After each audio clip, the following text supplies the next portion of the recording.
always felt that HR business partners are people who know all secrets in the company.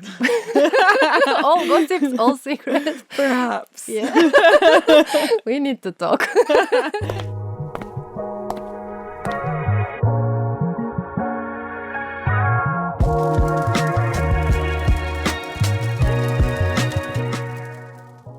Hi, it's Evgenia Pelevina, and this is a series about professional development. Here, I talk with people who really like what they do and ask direct questions about the work. And the purpose of this series is to show the diversity of career paths and highlight the beauty of different professions today. And today we have a new guest, it's Laura Murphy. Hi. Laura, hi. Thank you so much for coming.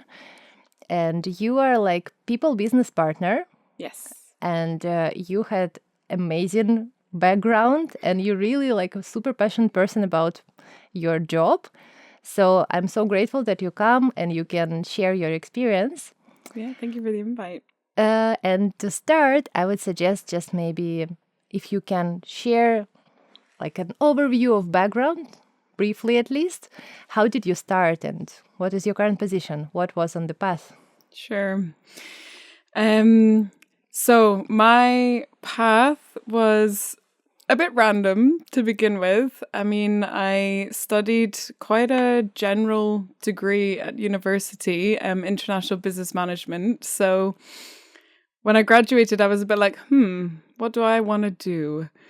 But I think because I specialized in more kind of HR and marketing, and because I'm really driven and passionate about people and communications, I was like, that is the path that I want to go down. Kind of use that as my guiding star, let's say.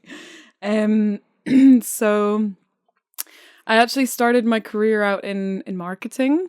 And then from there, I went into recruiting. Loved it. And continued on that journey, joined a startup, and then became a HR generalist. I think with that startup exposure, you get the opportunity to work on so many different things, which is awesome. And then I realized that I wanted to specialize and do HR business partnering.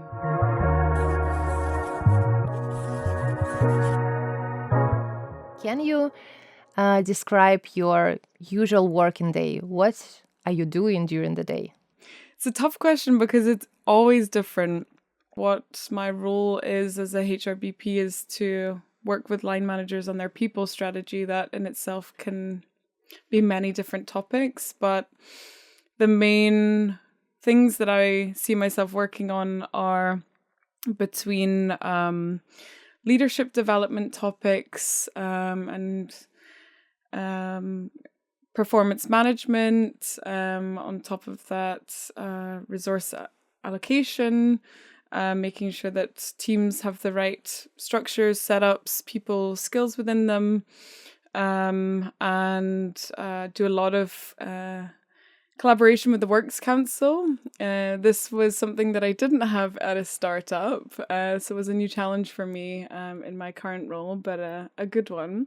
Maybe we should mention here that Works Council, it's not maybe common for some countries, but in Germany we have it. Yeah, exactly.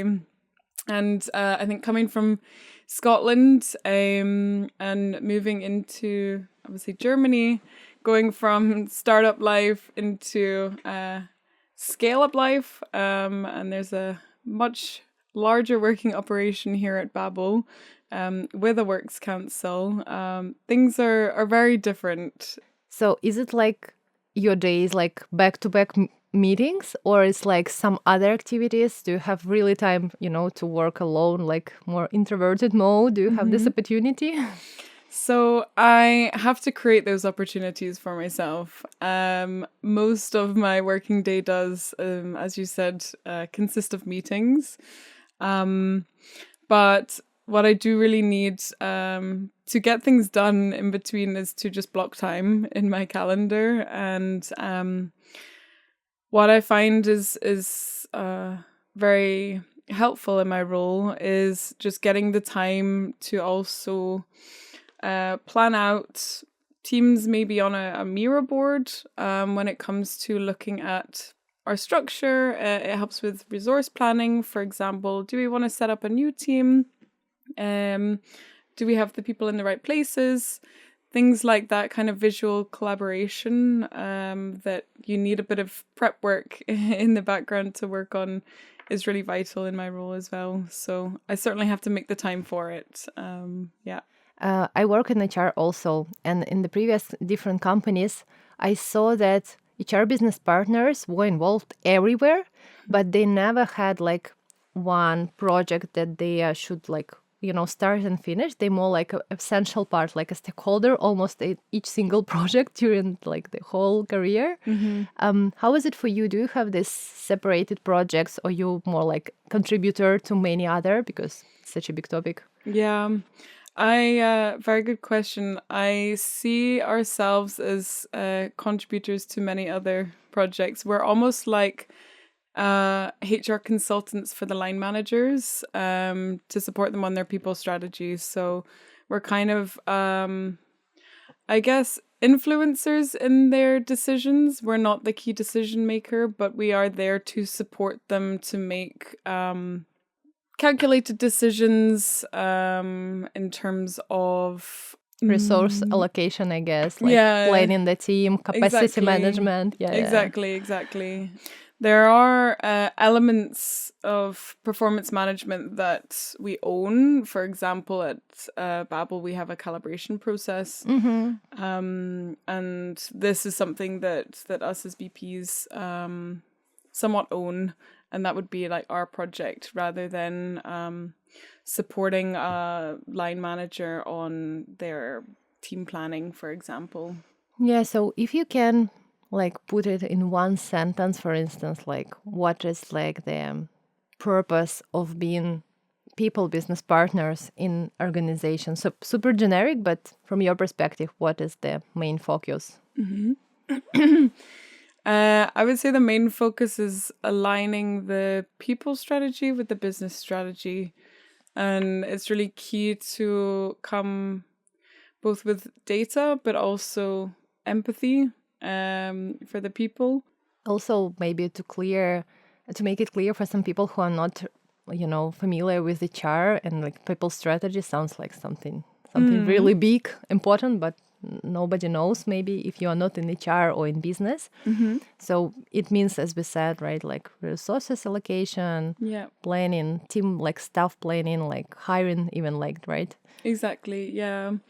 And another element that we do at Babel is kind of aligning the P&O initiatives with the business as well. So making sure that us as P&O are working on the right things to have for our business needs. Conflict management is a really key one. I think that's also a big part of what we do in business partnering, is also there to mediate conflicts. And so we give the new line managers and also current line managers, because conflicts can be difficult things. We try to teach them the skills to be able to deal with it themselves, and if not, then we're there to kind of fall back on if it's an escalation kind of thing. So this is one, I would say. Also data analytics, I would say, as well as communication and sense making. That's key. Can I ask you about to elaborate a bit on data analytics? What kind of actual skills you need? I don't know. You should know how to use Tableau or some specific tools, or it's like more being able to do analysis of a lot of, I don't know, a lot of data and process somehow and put data into insights, or what exactly you mean by that? Yeah, so knowing where to extract data and putting them in a presentable way, so like a dashboard, so that the line managers can make decisions with data. So I don't know, if you see that absenteeism is high, then you can react on that. If you see, for example, the ratio is off in terms of we have a lot of juniors but no seniors, or the ratio for team leads to their directs is off. Let's look into that.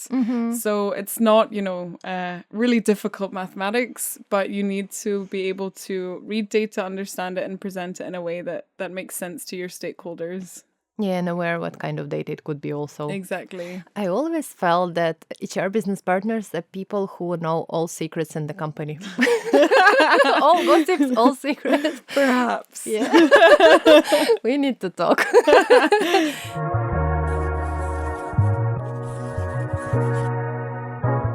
And talking about skills, you mentioned already a few of them. What kind of skills also might be needed even if you want to switch to people business partnership or like start as a people business partner? So I think I already mentioned communication and sense making and coaching and Conflict management. conflict management. But a really vital one, because of our role, is also feedback. And that really ties back to leadership development, because, and I'll try and give an example as not a real life example, but a bit of context here. So I am a junior software engineer, and I'm having problems with the way that my line manager is communicating to me, but I'm scared to give that feedback to them because I'm worried about my next promotion, or if I'm on probation, what's going to happen. So it's also my duty, if I observe something as a HRBP, to give that feedback to the line manager, because it helps them in their growth and their development. Because, we all come to work wanting to do good and make the right decision with the right solution. But sometimes we are not aware of our own blind spots. So it's kind of having someone like a HRBP to give you that feedback, to point out your blind spots so that you can grow and develop into them. And feedback is hard and it needs a lot of practice. And this is a skill that a BP needs to have for their line managers. Yeah. It seems that the bar of level and like number of skills for HR business partners are so high. Like this is so high, but how you even like can get this experience to coach these leaders? Because could it be a case like when there is a leader who has 10 years experience and you just a new HR business partner and you're supposed to coach this person? How does it work? It's a really good question. Sometimes what helped me at the beginning, especially, was putting myself in the other person's shoes. So not in the line manager's shoes, but how must their direct report feel? Like, would I be okay with that? Would I be comfortable with that? And if the answer is no, then they should probably receive some feedback on that. And so there is really like that personal element to it. That helped me at the beginning at least. And then as kind of I've grown into the role and had experience, I'm able to also tap into that. It's like kind of a very deep empathy that you should also know. But what are you learning as people partner?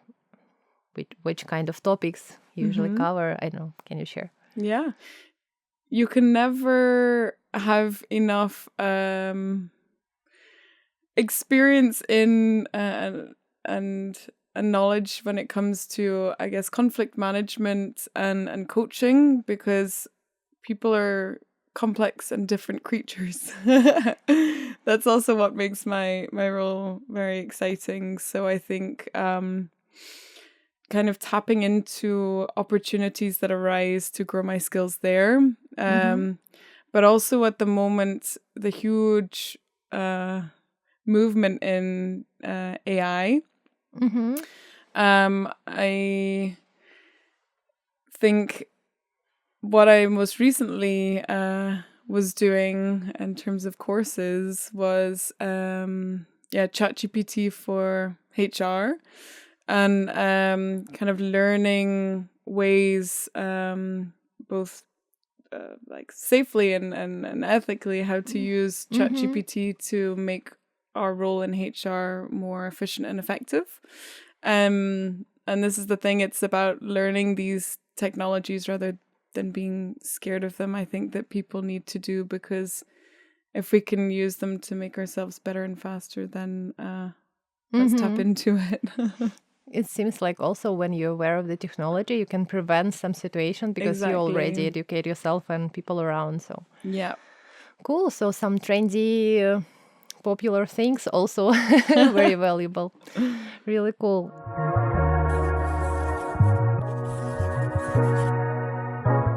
Can you maybe share what do you like the most about your job? You already mentioned some things like this challenging things, this challenging talks, maybe more, because all people are so different. What is your favorite part of your job? My favorite part of my job, I think, I think I said at the beginning, every day is different, right? And the fact that people are, as I said, also very complex, it means that everything that I work on is different, exciting, and challenging. And that's kind of the key element that I always wanted when I was going to work, is I want to be challenged and I want to learn. And in this HRBP role, I've learned that I'm always going to be challenged, which is very exciting. But there's a lot of, I think, elements in my role day to day, which I have a lot of joy in. I think I mentioned that I obviously work with line managers and consult them on their people strategy and support them in their development, but I'm also very close with their teams. And it's awesome to also see their teams grow throughout their roles. So I think making sure that their teams are set up in a way that they can be successful, and then seeing them succeed, seeing them grow in their career is really awesome. And contribute to this. Yeah. So I got to kind of experience a little piece of that when I first got into HR, I guess through recruiting, and then doing the onboarding experience, and then in my generalist HR role, where I also got to be part of their whole growth journey. And then I'm still kind of doing that, not the hiring part anymore, but being part of people's growth journey is like really, it gives me a lot, I think. Yeah, it sounds like this. Okay, we are talking about this nice part, but of course, each each profession has this, What goes up must come hardest. down. Yeah, because you work with, I can already assume what can be very like a downside, but please share if you can again, honestly, Yeah. like what can frustrate you and what you don't like about this. Yeah. I think it's no secret in HR, especially in the HRBP role, that the worst part of the jobs is exits and terminations. It's awful. There's no other word to describe it. I think everybody joined HR, at least I hope so, because we like people. So Or opposite. Don't want to think about them. Yeah. That's easily the worst part of the job, I would say. Yeah. I always remember this movie with George Clooney, whose role was like traveling around the world and like fire people. It was like, oh my God, this is the worst. Psychopath. The worst part of being HR. Yeah. At some point. Wow, this is a lot.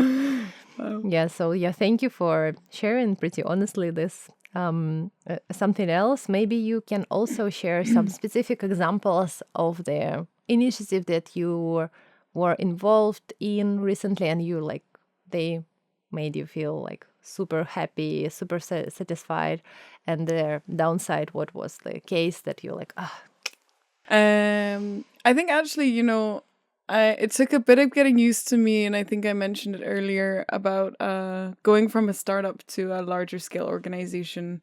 I think when you go from a startup, it's all go, go, go. You want to get things done out the door. You're contributing to anything and everything, and things move so fast. And then going to a much larger organization with more people, more processes, got a bit of getting used to.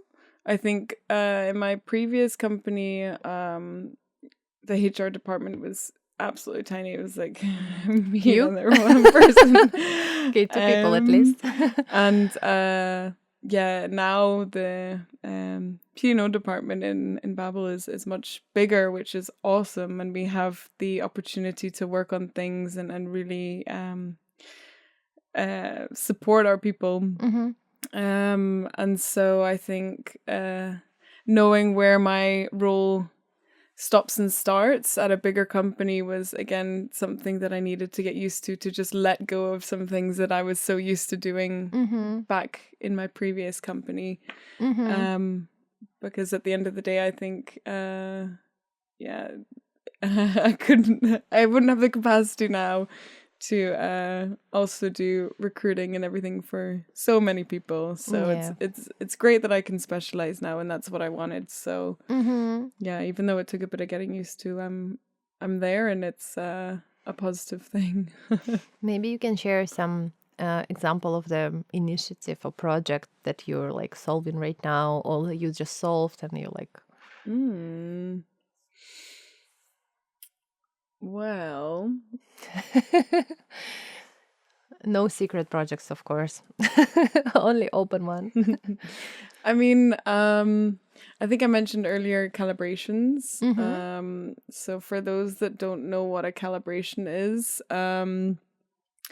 it's used by a company to ultimately standardize and kind of raise the bar when it comes to performance and make it a consistent and standard approach. So it kind of brings a bit of objectivity towards performance management rather than going on kind of gut feelings. So it gets line managers together in a round to discuss performance and align on that.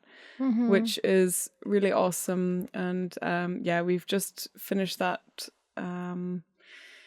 for this half of the year. And it's really great to have so many line managers together and share knowledge and see something kind of spark for them.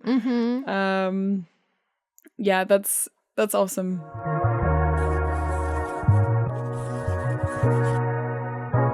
Talking about professional development for people business partners, what do you think? What can be a good background for the start career and business partnership?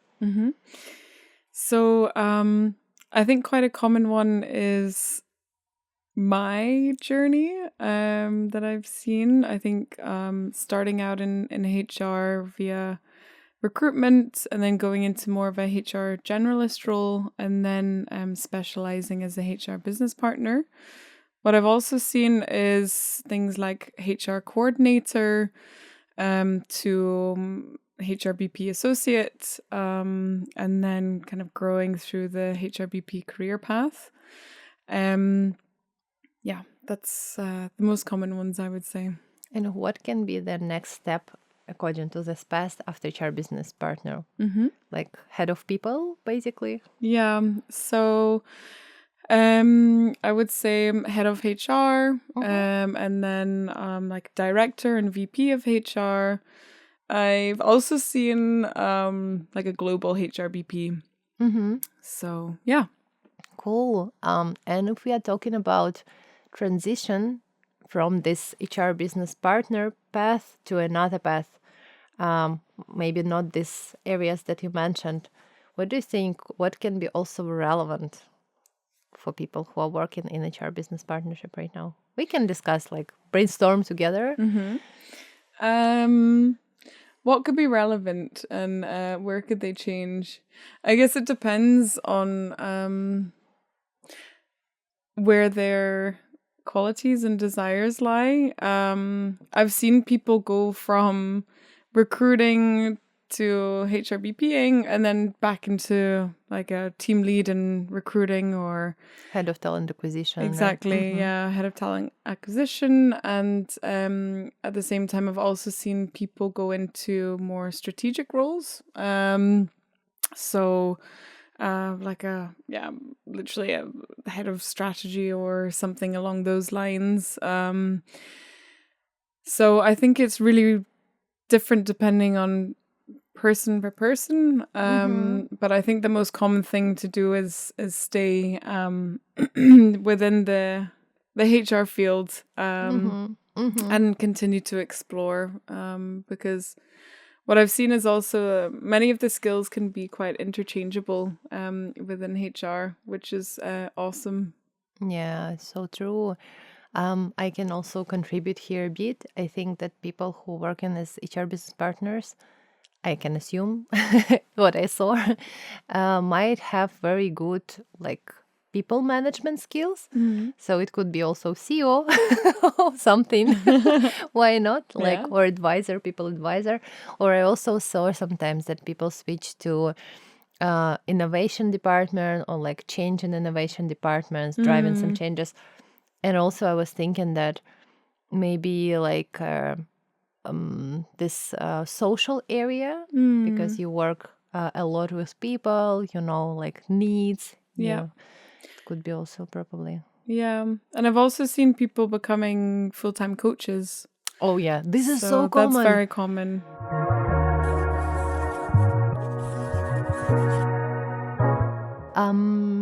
Also, I want to ask you about the money. Ooh, Yeah, I money. know the right person to ask.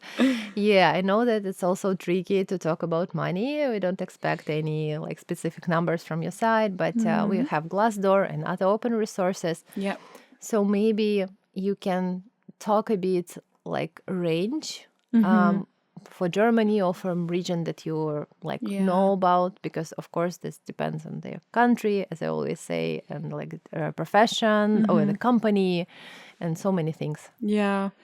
Yeah. So it really depends on the place, the industry as well, and also where the company itself positions itself in the market.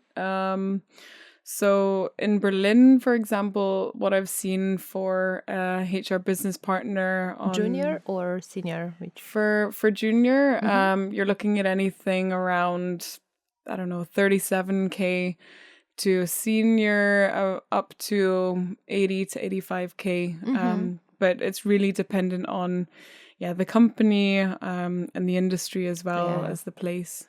Yeah, and for other countries, we can search for more information, Glassdoor and other things. And for tech, even profession, there are a lot more resources, better even than Glassdoor, as far as I know from developers. Cool. We have a few more questions just to follow up this episode with you. It was so nice to actually discuss this profession.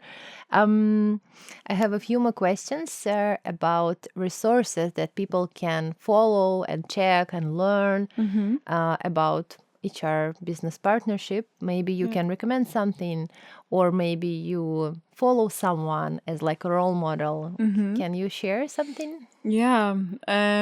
So since this is a podcast, maybe I can Serious? mention a couple of podcasts. Yeah. Actually, when I was in recruiting, one that I listen to weekly is Recruiting Brainfood by Hung Lee. That's really great. He has really awesome guests on all the time and talks about the most like up to date and relevant topics. There's also, I think it's HR for Digital Leaders by David Green. That's also really good. It's less obviously recruiting based. It's more general HR. Maybe also you can share later on now some, I don't know, nice programs for HR business Yeah. partnerships, like for, I don't know, upskill yourself or something. It's also, I think, will be valuable, or even to start Yeah. learning about this.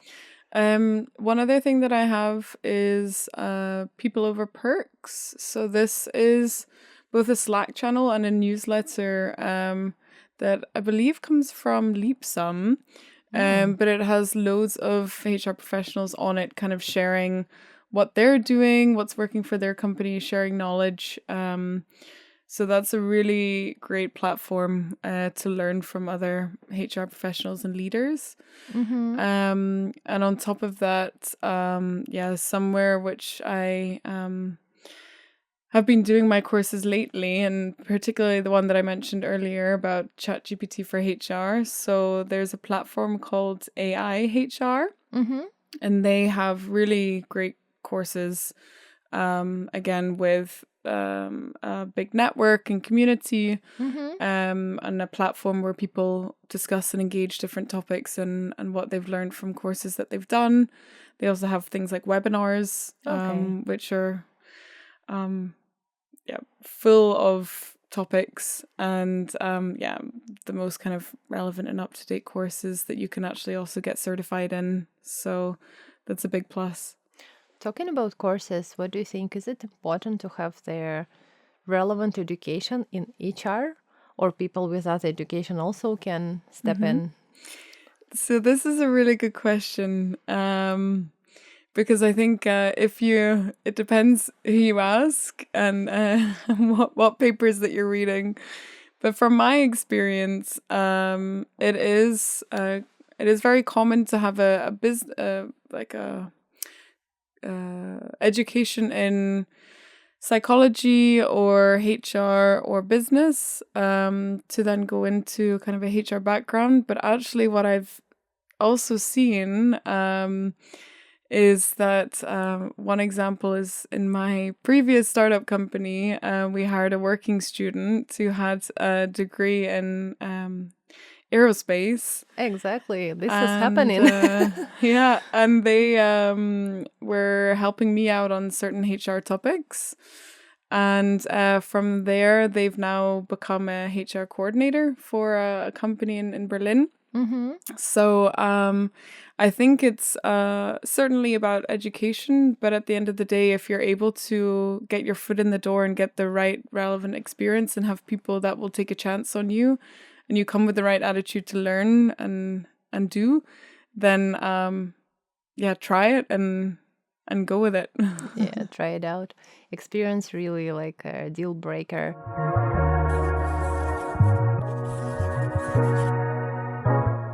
And the last thing that I want to maybe you to share, what would you advise to people who want to start career in HR business partnership? hmm So I would say be willing to learn and try and reach for opportunities that are there.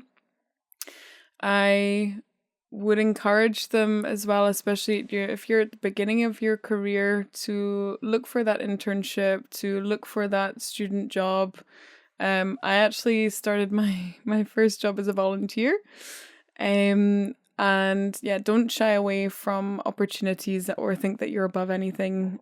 Just really get your foot in the door and be willing to try things out. I think I didn't know, I think when I started my career in recruiting, that I would be here now as a HR business partner. But I got here by just doing things, trying things, and learning along the way. So that would be my advice. Thank you so much. And as I like to finish our series,